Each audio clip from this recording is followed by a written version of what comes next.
Mr. Speaker, we do not support forced displacement of Palestinians or any reduction in the territory of the Gaza Strip. Palestinians must be able to live and prosper in the occupied territories, and that's why it's essential that we work together to ensure all aspects of the ceasefire are implemented and it becomes permanent.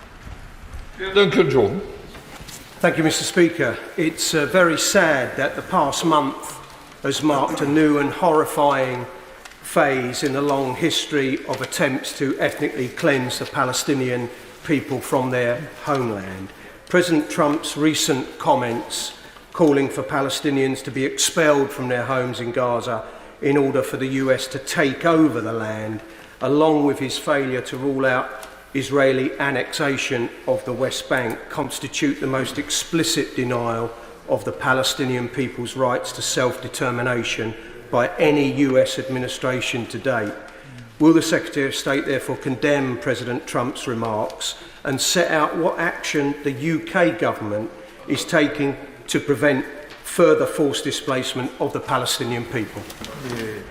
Well, Mr. Speaker, this House has watched with horror the loss of life in the Gaza Strip, particularly, and watched with horror the plight of those hostages held in bunkers under Gaza. The US played a pivotal role, and all credit should go to President Trump for brokering that negotiated ceasefire agreement. And I've thanked the role that the Israeli government, Qatar and Egypt played in getting to that ceasefire. It is our belief, and this is a cross-party belief, that we want to see a negotiated two-state solution, a sovereign Palestinian state, which includes, of course, the West Bank and Gaza, alongside a safe and secure Israel. Thank you very much indeed, Mr. Speaker. I've just been out in the Middle East with the Conservative Friends of Israel, so I should put that on the record before I ask this question. Given Emily Damari's personal testimony to the Prime Minister that she was held at UNRWA facilities in Gaza during the conflict and that her captors refused her access to medical treatment, does the Foreign Secretary stand by this government's decision to restart sending UK taxpayers' money to UNRWA when Hamas terrorists were holding British hostages at their facilities, and when it has been crystal clear for months that UNRWA had many members from Hamas in its ranks, including people involved in the terror attacks on October the 7th, and who have been holding hostages since? Well, I think all of us were pleased to see Emily Damari emerge. And of course, we have been in touch with the Damari family. And as the Honourable Gentleman would expect, we have also been in touch with UNRWA. This was raised by the Development Secretary with Mr. Lazzarini directly, who have instigated an investigation. Andy Slaughter. Thank you very much, Mr. Speaker. The same tactics as we've seen in Gaza by the Israeli forces are now being used in the West Bank, which is the forced displacement of communities and use of heavy weapons against civilians. What's the government's response to this, both to Israel and also to the UN? Isn't this time that we responded to the advisory opinion? Well, the Honourable Gentleman raises a very serious issue. As I have said repeatedly at this dispatch box, I condemn the expansion that we have seen over this last period, and I condemn the violence that we have seen over this last period, and I reject those who call for annexation of the West Bank. I met with Tom Fletcher of the UN very recently to discuss these very same issues and renewed our commitment to OCHA, the humanitarian work that's important, and of course at this time I've been in touch with both the Israelis and Prime Minister Mustafa as we discuss these issues together. Adam. Thank you, Mr. Speaker. Back in 17th of October 2023, when the first hospital was bombed in Palestine, the Al-Ahil Arab Mosque, much conversation was had that who could have committed such a heinous crime.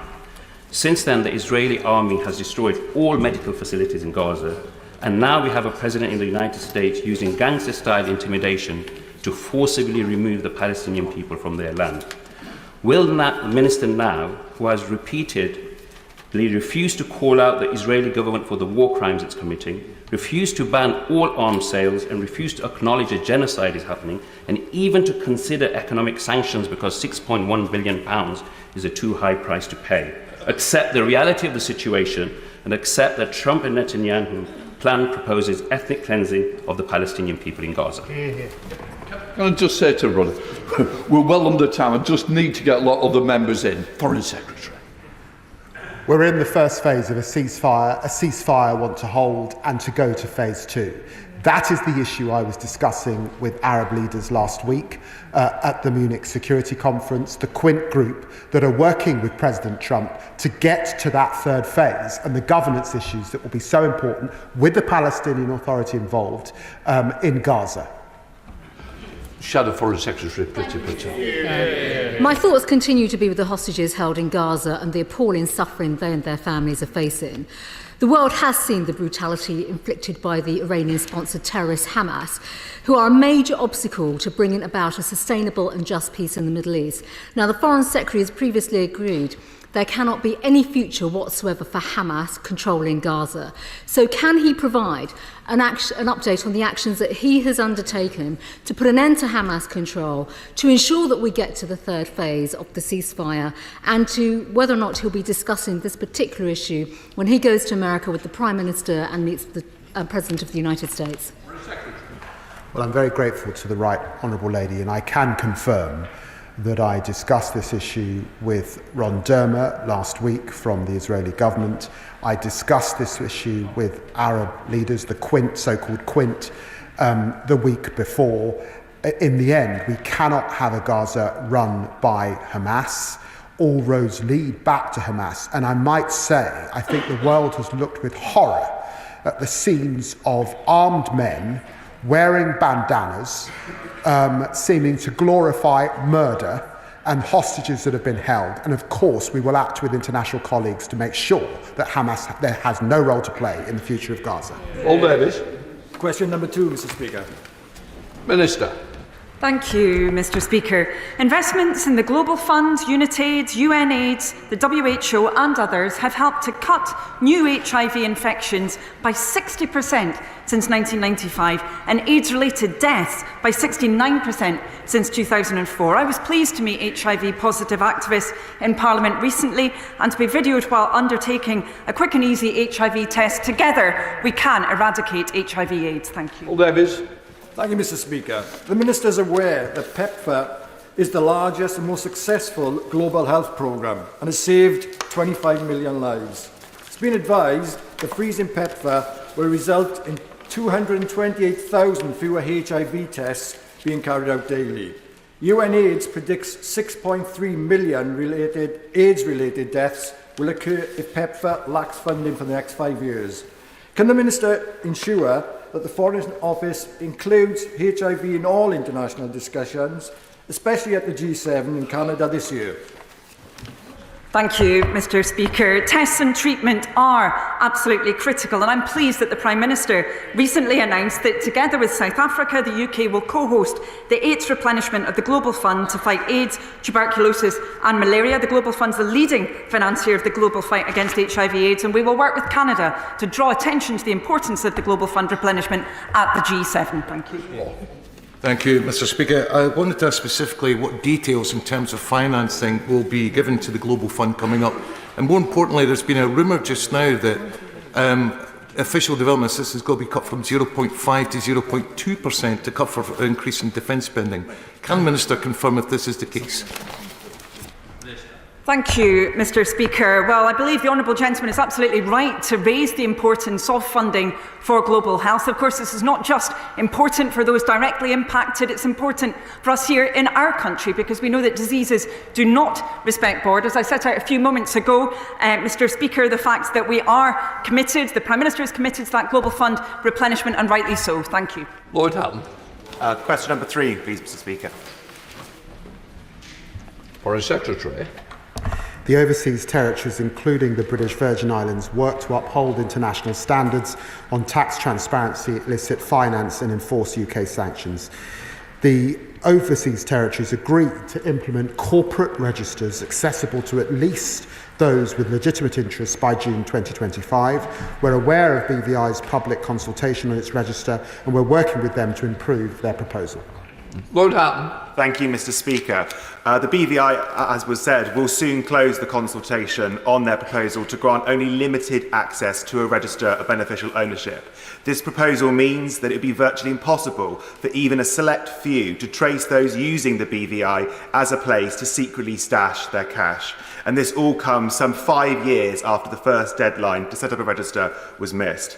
I know that the Minister agrees that sunlight is the best disinfectant when it comes to combating illicit finance. So could the Minister outline what steps he is taking to ensure that the BVI establish a genuine and fully transparent register of beneficial ownership? Well, the Honourable Gentleman is right that the BVI did commit at the Joint Ministerial Council to improve access to their corporate register by June. I met with them at that time, or just after that, at the end of last year. My honourable friend, the Minister of State, will be meeting with the BVI again in the coming weeks. It's important that that public consultation on their proposed register closes this Friday, and we're working with them to improve their proposal. Drew Mitchell. Thank you, Mr. Speaker. The Foreign Secretary will be aware that under the Sanctions and Anti-Money Laundering Act 2018, Clause 6, the British Virgin Islands are obliged to introduce open registers of beneficial ownership by the end of 2020 or be subject to an order in Council. They have not done so. They are in contempt of Parliament. When will he issue the order in Council? I mean, let me just say to the Honourable Gentleman, Right Honourable Gentleman, if the agreed requirements are not met, we will carefully consider what further steps to take. Our expectation remains very clear that these registers will ultimately be public, and my honourable friend, the Minister of State, is meeting with BVI to make very clear what our expectations are. Will Roberts. Number 5, Mr. Speaker. Minister. With your permission, Mr. Speaker, I'll answer questions 5 and 23 together. Settler violence is unacceptable. On the 15th of October, the UK sanctioned 3 outposts and 4 entities linked to violence in the West Bank under the global human rights regime. These measures will help bring accountability to those who have supported and perpetrated such heinous abuses of human rights. The government does not comment on future sanctions measures, as to do so would reduce their impact. Will Roberts. Thank you, Mr. Speaker. Comments made yesterday by the UN General Secretary about increasing violence in the West Bank by Israeli settlers have shocked my Bath constituents, indeed people across the country, and indeed across the House. We are frustrated by the lack of action. Will the government actually sanction those who advocate for this violence, especially Minister Smotrich and former Minister Ben-Gvir? Mr. Speaker, we've condemned the unacceptable language that has been used by Israeli Minister Bezalel Smotrich and the former Minister Mr. Ben-Gvir.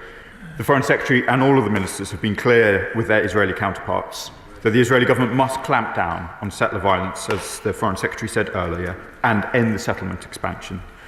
As I said in my original answer, we will not comment on future sanctions. To do so could reduce their impact. Thank you, Mr. Speaker. In my constituency of Freeman East Somerset, many people are very passionate about resolving the situation between Israel and Palestine. And there are concerns that violence in the West Bank has increased and that illegal settlements have continued to expand. Does the Minister not agree with me that if he also wants to see a reduction in settler violence, we should be considering sanctioning these settlements? Mr. Speaker, I am seriously concerned by the expansion of Israel's operations in the West Bank. 40,000 Palestinians have reportedly been displaced. Palestinians must be allowed home. Civilians must be protected and the destruction of civilian infrastructure minimised. Stability is essential at this crucial time. We recognise Israel's security concerns, but it must show restraint and ensure its operations are commensurate to the threat posed. And I refer to my previous answer on sanctions. Thank you, Mr. Speaker. Israel has sent tanks to the West Bank for the first time in 20 years. 40,000 Palestinians have been displaced from refugee camps there. The very least that should be done to stop these contraventions of international law is to impose a ban on Israeli goods coming from illegal Israeli settlements. Minister, isn't it now the time to do that? Thank you, Mr. Speaker. We call for trade to be done in the proper way. There are clear provisions around where Israeli goods are produced. We do not recognise illegal settlements, and goods produced there must be properly labelled, and there is clear advice to business on that basis. Thank you, Mr. Speaker. The government and its partners are doing important work to support the continuation of the fragile ceasefire in Gaza. But in the West Bank, as well as increased settler attacks, we've seen Israeli forces attack a Palestinian bookshop in East Jerusalem, UNRWA schools closed, tanks moving into refugee camps, and the forced displacement of some 40,000 Palestinians. What action is the government taking to prevent the Gazaisation of the West Bank? Mr. Speaker, as I said in my previous answer, we are following events in the West Bank closely. Stability in the West Bank is crucial to ensure the fragile ceasefire in Gaza can last. All sides should work to ensure a lowering of tension in the West Bank at this time. It is in no one's interest for further conflict and instability to spread in the West Bank. Fellow of the House, Sir Edward Lee. A week ago, I was in a Palestinian village with colleagues, including the Honourable General for Rochdale, opposite, and we went to a school which had been demolished by illegal settlers, and immediately two punks turned up with submachine guns, intimidating us. This is happening all over the place. We went to Hebron. Hebron is completely closed down. This is appalling. The whole House should unite against these extremist Jewish settlers and the illegal settlements, because it is not in the interest of moderate Israeli opinion. It is directly contrary to peace, and we must fight this. Mr. Speaker, the Father of the House and my neighbour can hear from this side of the House the strong support for his remarks. Paul Watt. Thank you, Mr. Speaker.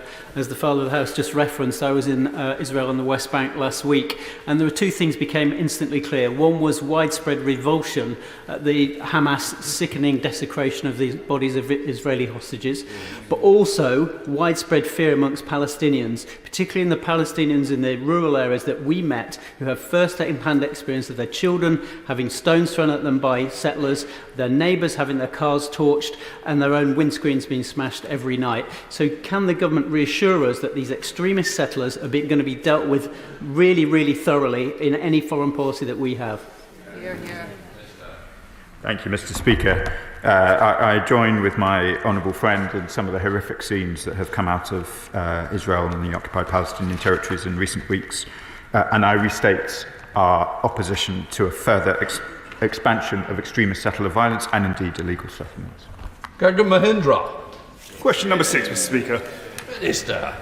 Well, thank you, Mr. Speaker, and with your permission, I'll answer questions 6 and 13 together. Mr. Speaker, we remain committed to concluding a deal which protects the base on Diego Garcia. Without a deal, the base cannot operate in practical terms as it should in its important role protecting the security of this country, the United States, and our allies. We're currently discussing the agreement with the US and Mauritius. We won't put a deadline on its finalisation, and we'll come to the House in due course. Thank you, Mr. Speaker. The determination of the party opposite to give away vital strategic territory in the Chagos Islands, seemingly to satisfy one of the Prime Minister's loyal friends over our American allies, is baffling to my colleagues and this side of the House.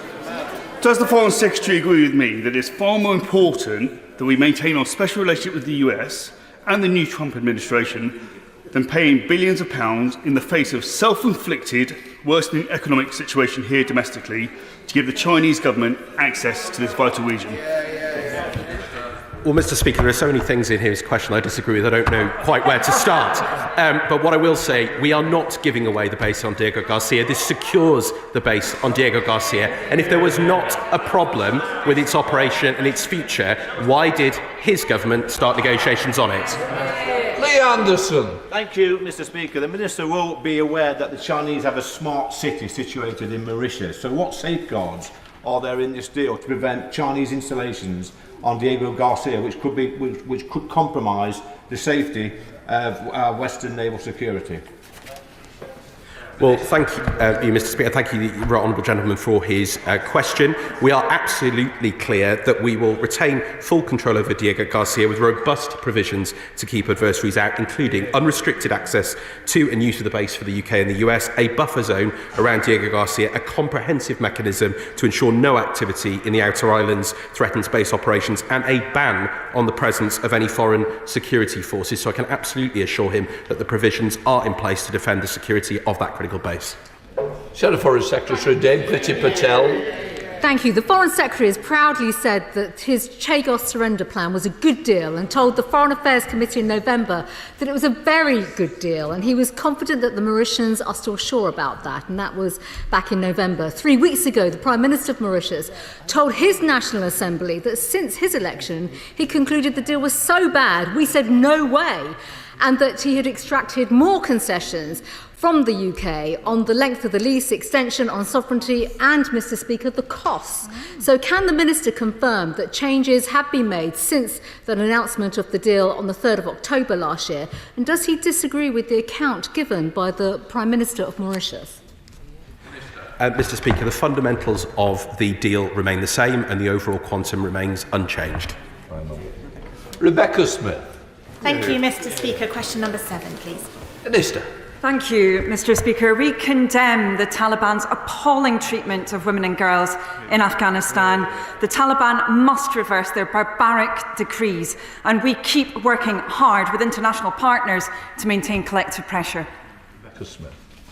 Thank you, Mr. Speaker. The cruelty and inhumanity of the Taliban should appall us all, and no doubt we do all condemn the ban on medical training.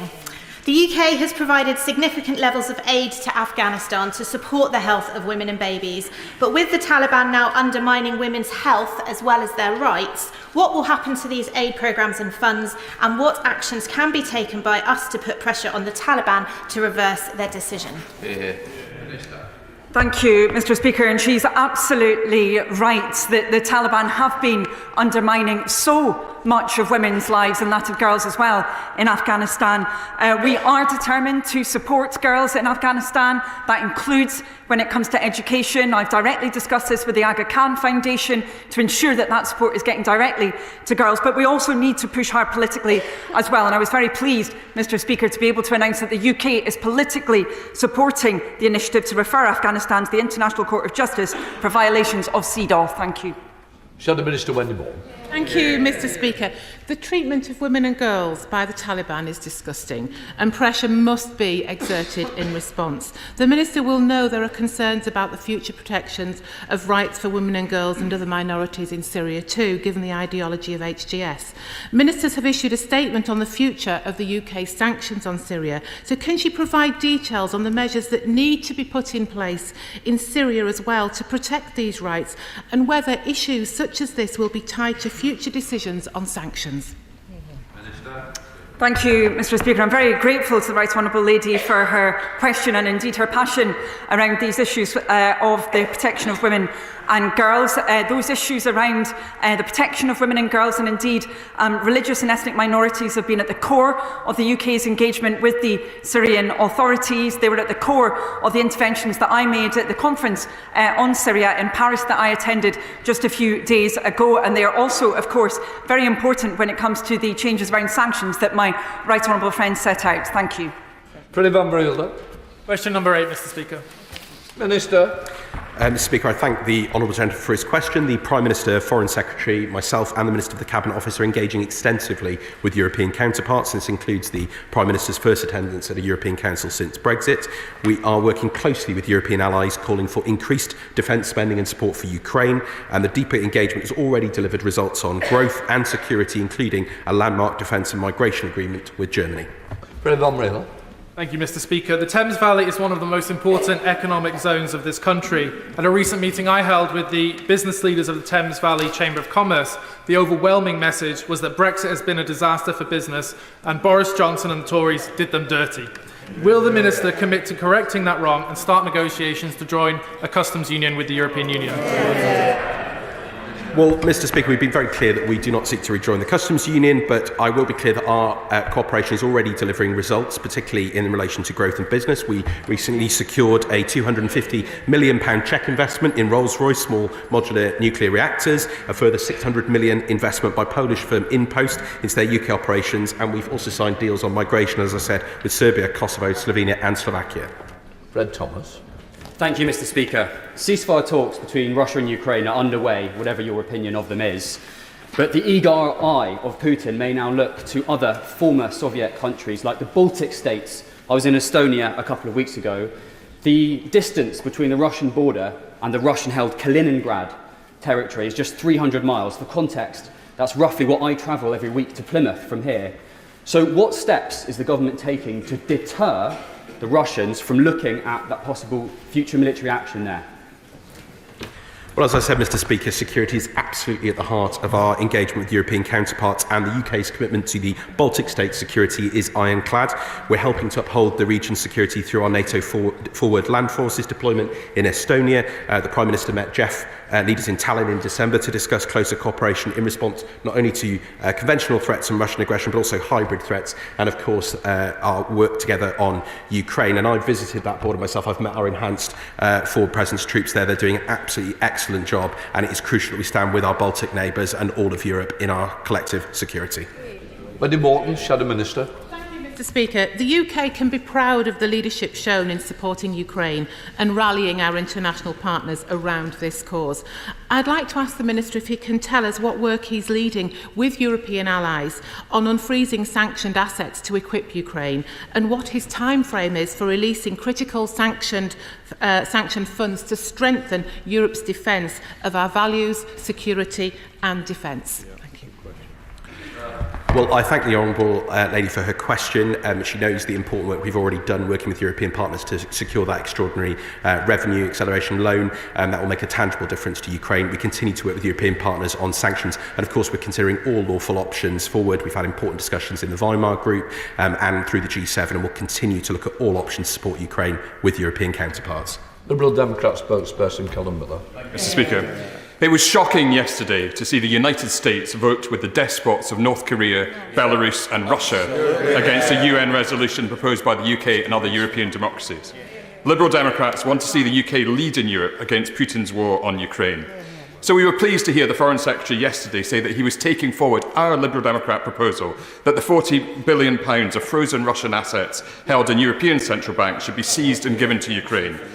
Can the Minister confirm the Foreign Secretary will push the US administration to join this initiative when he visits Washington later this week? Well, Mr. Speaker, I'm genuinely glad of the continued cross-party cooperation on Ukraine, as we saw in the Foreign Secretary's statement yesterday, and of course that includes getting important resources. I'm not quite sure it was a Liberal Democrat proposal, but I think there's a united front across this House to get Ukraine the resources that it needs. We will continue to work with European counterparts in support of Ukraine in the United Nations, across Europe, through NATO, and through all means that we can support them militarily, economically and diplomatically. Number 9, Mr. Speaker. Who wants it? Minister, well done. Mr. Speaker, apologies. I'm answering a lot of questions today. On the question of Georgia, Mr. Speaker, I have significant concerns about the Georgian authorities' violent crackdown on peaceful demonstrators and indeed journalists. It's completely unacceptable. And in response, we have suspended programme support to the Georgian government. We've restricted defence cooperation and we've limited engagement with Georgian Dream. We've imposed visa bans and sanctions on some of those responsible for the violence. And we continue to work with international partners to support a free and open civil society and media in Georgia. Whereas, Mr. Speaker, last month at the Council of Europe, I met several Georgian opposition members. They showed me graphic evidence of the brutal physical abuse meted out at the hands of the Georgian regime before, during and since the recent parliamentary elections. Bidzina Ivanishvili, the Putin-backed oligarch and de facto ruler of Georgia, continues to suppress peaceful process using an identical modus operandi that is used in Russia. Violence and intimidation are distorting the political process. The United States has imposed sanctions on Ivanishvili, but much of Ivanishvili's wealth is based in the UK or British overseas territories. Will the Minister commit to the UK joining our allies and freezing the assets of such a despicable tyrant? Well, Mr. Speaker, can I first thank him and his fellow members of the PACE delegation for the important work they're doing, including on this issue of Georgia. It's hugely important that we stand together with fellow Europeans in the Council of Europe on these matters. In coordination with the US, the United Kingdom imposed sanctions, as I said, against the Minister and Deputy Minister of Internal Affairs and 3 police chiefs responsible for violent attacks against journalists and peaceful protesters in Georgia. He will understand that while we continue to closely monitor the evolving situation in Georgia, we do not comment on potential future sanctions designations, as to do so would lessen their impact. Jason Cleary. Mr. Speaker, the European Parliament recently recognised Salome Zurabishvili as the rightful president of Georgia. The protesters on the streets of Tbilisi day in, day out agree with that view. She's met with President of France, Emmanuel Macron, and she attended the recent inauguration of the US President. Will the Minister commit to meeting with Madame Zurabishvili next time she visits the UK? Well, Mr. Speaker, we continue to engage with a range of figures in Georgia. We continue to engage with all of those who seek a Euro-Atlantic path for Georgia, as indeed is defined in their own constitution and the wishes of their people, and we'll continue to work closely with European counterparts on that issue. Bill Ribeiro Addy. Number 10, Mr. Speaker. Minister. Thank you, Mr. Speaker. The slave trade was abhorrent. We recognise its horrific impacts and the ongoing strength of feeling, but there have been no such discussions. As the Foreign Secretary made clear to the Foreign Affairs Committee after Chogam, in his words, there was no discussion about reparation and money, and the Prime Minister and I were absolutely clear that we will not be making cash transfers and payments to the Caribbean. We are focused, Mr. Speaker, on working with our Caribbean partners to tackle the most pressuring...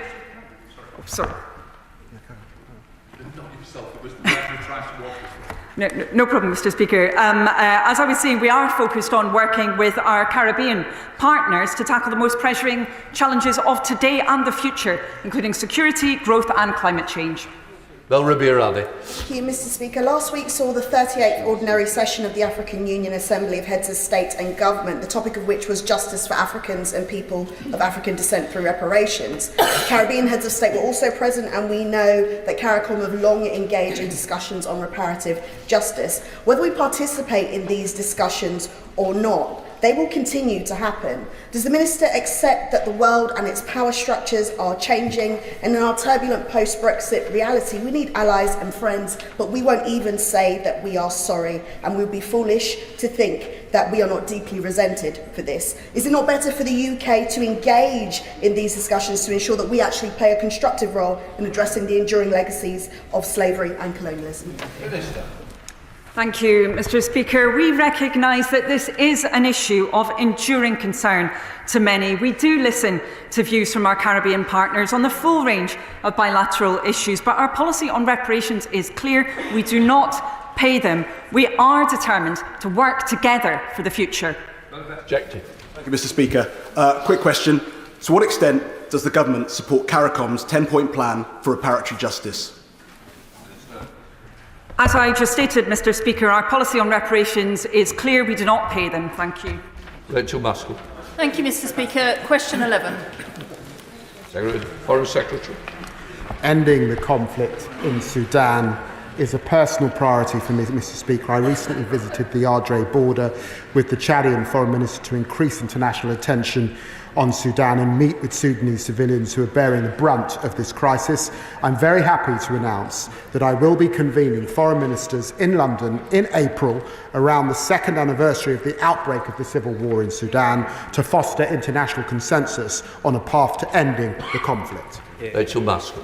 Thank the Foreign Secretary for all that he is doing. Like so many conflicts, the discourse over this brutal Sudanese war is being fuelled by external actors to Sudan, with economic and mineral interest in the country, as well as wider geopolitical agitation. Interest of countries like Russia, like Egypt with its support for the SAF, and the UAE ARC with support for the RSF, and the wider use of mercenaries. So what further steps can the Foreign Secretary take to use our leverage, not least our trading leverage, to ensure that actors are not fuelling this horrendous war and humanitarian crisis? Well, the Honourable Lady will be pleased that I raised these issues at the G20 in my contribution. I had a lengthy discussion with Amina Mohammed of the United Nations, with the Foreign Minister of Angola, and with President Ramaphosa on the situation in Sudan. I'm looking forward to convening this conference in London, working with the French and with the African Union. And I hope that all international partners, we continue to emphasise the importance of this, of refraining from actions that prolong the conflict. Okay, Mr. Speaker, the Secretary of State has indicated that he's going to have further discussions along with the African Union, given that there are about 9 million people displaced in what is one of the most, if not the most, significant humanitarian catastrophe the world faces today. Can he impress upon the African Union and partners the need for urgent action to try and resolve this? Well, the Honourable Gentleman is absolutely right, and I didn't just go to the Ardrey crossing to spend time with the overwhelming women and children who are fleeing this conflict, but it was important also to announce £20 million in additional support to refugees, and particularly access to reproductive and sexual health services on that border. It's grim, it's horrific, it's had too little attention, and I intend to do all we can to bring this to an end. Andrew Pegs. Number 12, Mr. Speaker. Minister. Thank you, Mr. Speaker. On the 28th of January, we announced a further £17 million for healthcare, food and shelter, and to support vital infrastructure across the occupied Palestinian territories. This was an investment in the ceasefire, which must hold. Thank you. Andrew Pegs.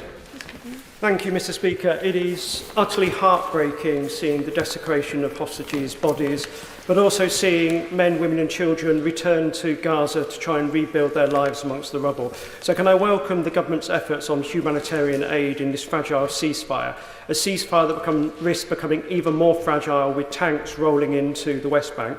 Can the Minister update the House on what more we can do to ensure the ceasefire is implemented in full and that we also protect human rights and communities in the West Bank?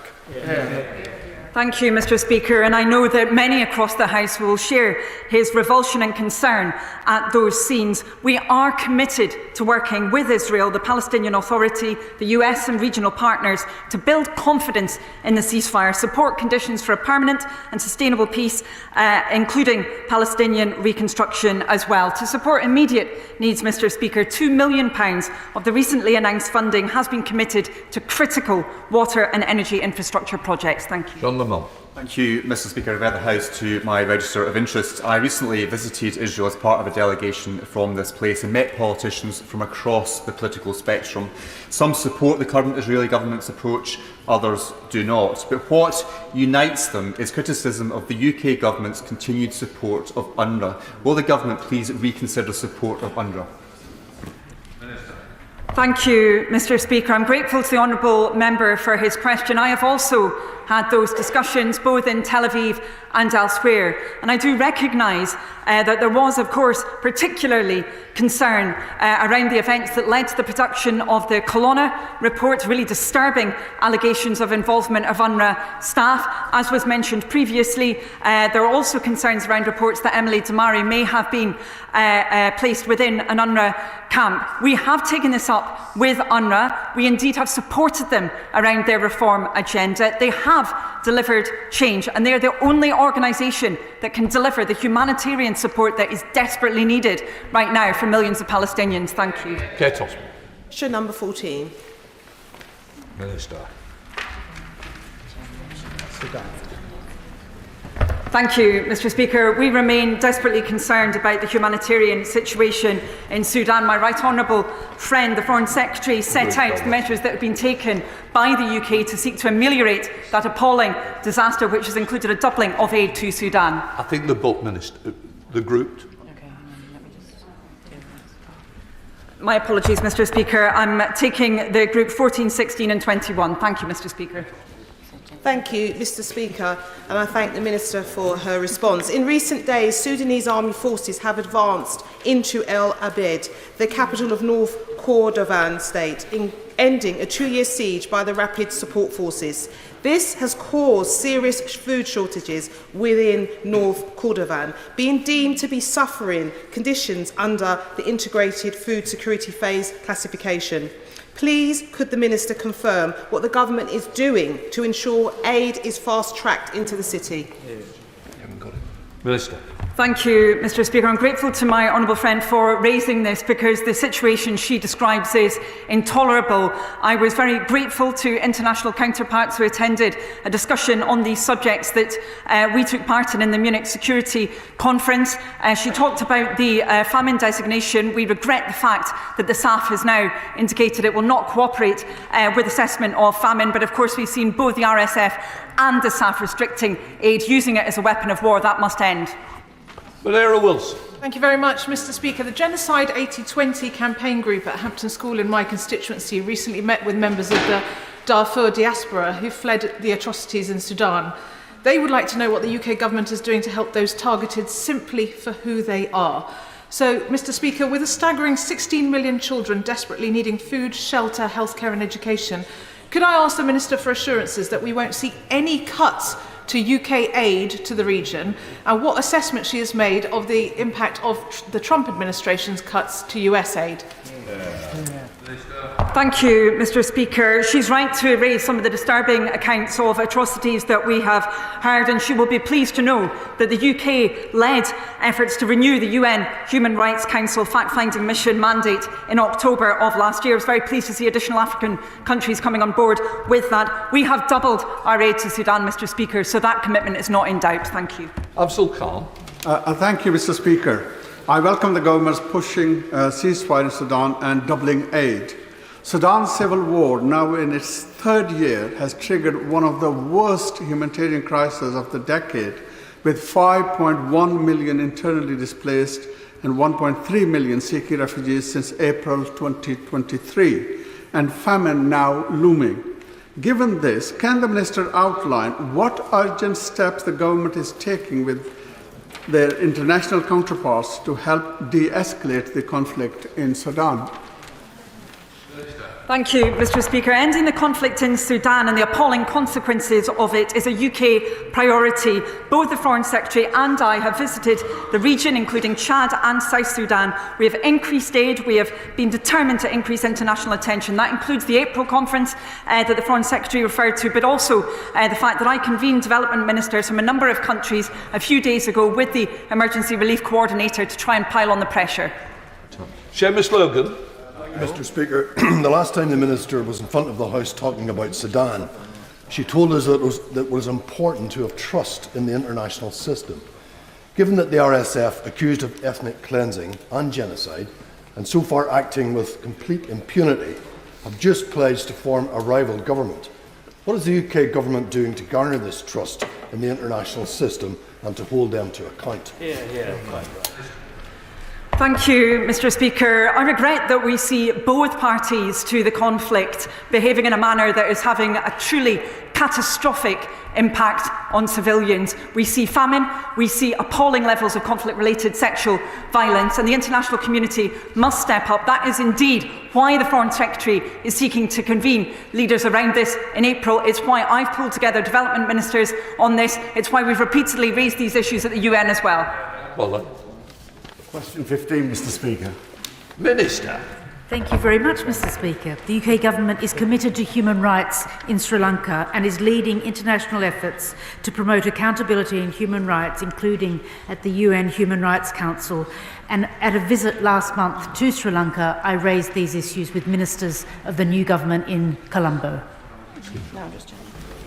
Paul Clover. Thank you, Mr. Speaker. It is over 15 years since the end of the bloody civil war in Sri Lanka.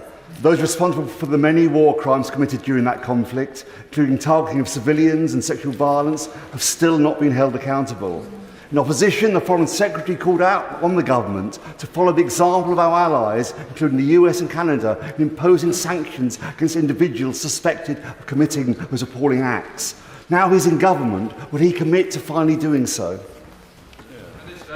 Thank you, Mr. Speaker. In October of 2024, the UK and our core group partners led a resolution on Sri Lanka at the UN Human Rights Council outlining just what he is saying, renewing the mandate of the Office for the High Commissioner for Human Rights to report regularly on Sri Lanka to protect and preserve evidence to use in future accountability processes, and we consider a range of justice and accountability options, including sanctions, and keep evidence and any potential designations under close review.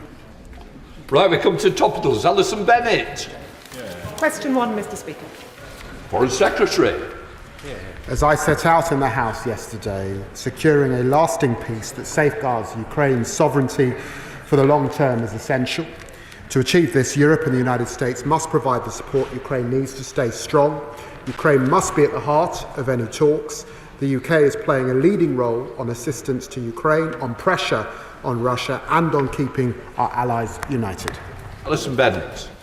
Thank you, Mr. Speaker. Will the government bring forward emergency legislation to seize frozen Russian assets and ensure they are repurposed to support Ukraine in the wake of Trump's talks with Putin? And if not, could the Foreign Secretary explain why not? The Honourable Lady raises an important issue. It's not an issue on which any government can act alone. We must act with European allies. It was a topic of conversation at the G7. It was a topic of conversation at the Weimar Group. And of course, Europe has to act quickly. And I believe we should move from freezing assets to seizing assets. Joe Morris. Thank you, Mr. Speaker.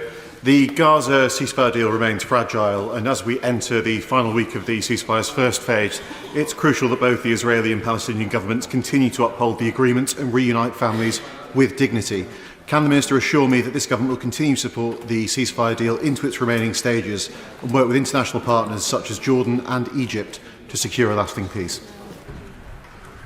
Mr. Speaker, I can confirm that we will continue to support the ceasefire deal through all three of its phases, which we hope to see concluded in full, and I'm working with international partners, as are other ministers, and I saw the Jordanian and Egyptian ambassadors on this question just last week. Shadow Foreign Secretary Dame Priti Patel. This House stands united with the people of Ukraine. So in light of Putin's brutality towards the people of Ukraine, what discussions will the Foreign Secretary be having with allies, including his American counterparts, on the international effort to prosecute Russia for invading Ukraine and the sheer barbarism that they have inflicted upon the people of Ukraine? Well, I'm grateful to the Right Honourable Lady for raising the issue of justice and accountability. And she knows this work begun, of course, under the last government, that we led the world in ensuring that there were sufficient funds in Ukraine, and the Foreign Office does support lawyers working in Ukraine to gather that evidence. I'll never forget the scenes that I saw in Bucha and the victims that I've stood with. The UK will not let up on justice, and Putin should pay in terms of his accountability, not the British and European people. Dame Priti Patel. Speaker, Russia, Iran, China all pose threats to Britain, and they go out of their way to do us harm. So can the Foreign Secretary explain why the government has yet to implement the Foreign Influence Registration Scheme, which the last government legislated for, and can he confirm when it will come in and whether or not China will be on the enhanced tier? Well, she raises again an important issue. We inherited a process that wasn't quite working, and she knows these issues, and we will come forward shortly with our plans under the Foreign Influence Registration Scheme. Debbie Abrahams. Thank you, Mr. Speaker. The ICJ delivered their advisory opinion last July and made it absolutely crystal clear that the illegal settlements at that time were just that, unlawful. And yet we have seen threats to displace Gazans, we've seen tanks in the West Bank. When will the government deliver their response to the advisory opinion, and will it be before the conference in Switzerland in a few weeks' time? Minister. Mr. Speaker, I'm grateful to my honourable friend for the question and her long commitment to these issues. As I made clear during the Westminster Hall debate on the 12th February, the UK respects the independence of the ICJ. We're considering the Court's advisory opinion with the rigour and the seriousness it deserves. We remain clear Israel should bring an end to its presence in the occupied Palestinian territories as rapidly as possible. whilst making every effort to create the conditions for negotiations towards a two-state solution. Liberal Democrat spokesperson Callum Miller. Thank you, Mr. Speaker. The whole House will be shocked to learn the worrying news that the mother of British-Egyptian political prisoner Alaa Abdel Fattah, Laila Suif, was admitted to St Thomas's Hospital last night. She's 68 years old and has been on hunger strike now for 149 days. Can the Foreign Secretary update us on whether the Prime Minister has now spoken to the Egyptian President to secure the release of Alaa Abdel Fattah and allow Laila to break her strike? Mr. Speaker, I know the whole House are engaged in this case, and we all are hoping for Layla's health. The Prime Minister met with Layla and the rest of her family recently, and I was pleased to join them. The Prime Minister has undertaken to take every effort that he can in order to try and ensure Allah's release, and we will continue to do so. Jacob Collier. Thank you, Mr. Speaker. Having recently returned from Camp Viking, the hub for UK Commando forces in the High North, I witnessed the vital role it plays in our strategic defence efforts. Can I ask the Minister what engagement he's had with Norwegian counterparts to counter Russian aggression and strengthen our collective security in the region? Well, Mr. Speaker, I was delighted he's visited those incredible commandos up there training. I too have visited them in the past, our Royal Marines and Army commandos in the High North in Norway, and I've witnessed the vital role that they play in our strategic defence efforts. The UK and Norway work closely together as NATO and JEF allies. Our Prime Minister signed a strategic partnership in December, and last week the Defence Secretary also visited Norway to launch a new agreement on deeper defence cooperation. Myself and the Foreign Secretary have also visited with our counterparts, and I can tell you that security and defence cooperation were absolutely at the heart of our efforts and our discussions with our Norwegian friends. Monica Harley. Thank you, Mr. Speaker. President Trump and Elon Musk slashing US aid was a great day for Russia and China. Will the Foreign Secretary avoid giving them another great day by committing to protect the UK's development budget, even as we raise defence spending to 2.5% of GDP, because he knows that preventing wars is cheaper than fighting them? What can I say to the Honourable Lady that I'm proud of the work that the UK has done over many decades in relation to development, the work that I've seen in Ukraine, the work that I've seen in Gaza, the work that I've seen in Sudan. All of this work will, of course, continue. Fred Thomas. Thank you, Mr. Speaker. The security of Europe is absolutely paramount.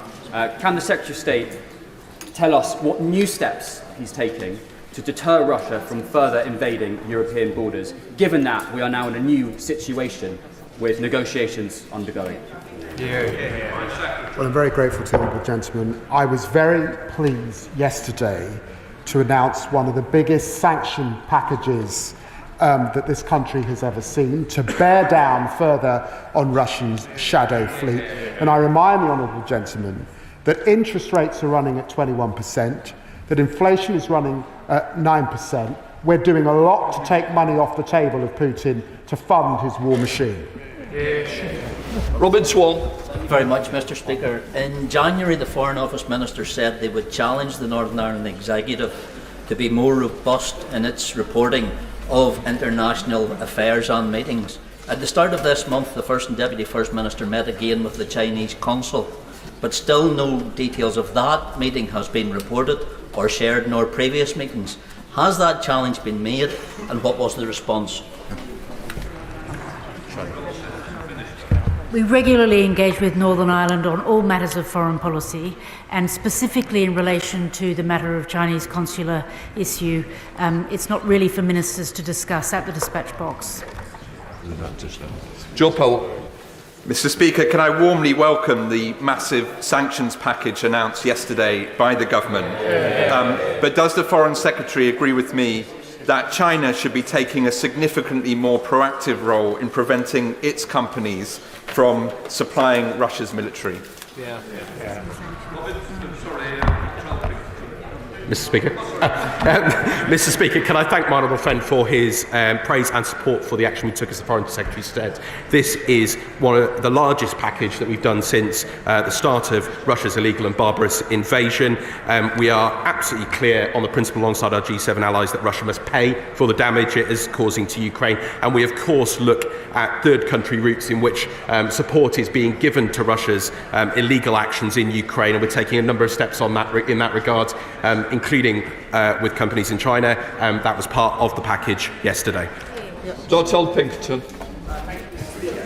Last week, the honourable member for Lincoln, the Minister for North Africa and the Middle East, left open the possibility that the FCDO might revisit the issue of explicit carbon monoxide warnings on FCDO travel advisory pages. A change that we contend that would have a cascading effect in the UK travel industry, would drive up the use of carbon monoxide alarms, would save lives of British travellers overseas. Can I encourage the front bench team, please, to pick up this issue in the name of my constituent Hudson Foley to ensure that the lives of British travellers overseas are kept safe? Thank you. Mr. Speaker, I can confirm I will be adding information to our dedicated page for independent travellers to highlight the risks of carbon monoxide poisoning globally. And I'll be writing to Cathy Foley, who I was very moved to meet, along with the member. Sonia Kumar. Thank you, Mr. Speaker. Gaza's healthcare system has been devastated, and many civilians are in desperate need for treatment and specialist care, which is not available in Gaza itself. Will the Minister ensure the government continues to raise with Israel the importance of allowing safe passage out of Gaza for those children in need of urgent medical treatment, and will it consider additional evacuation routes for critically unwell children?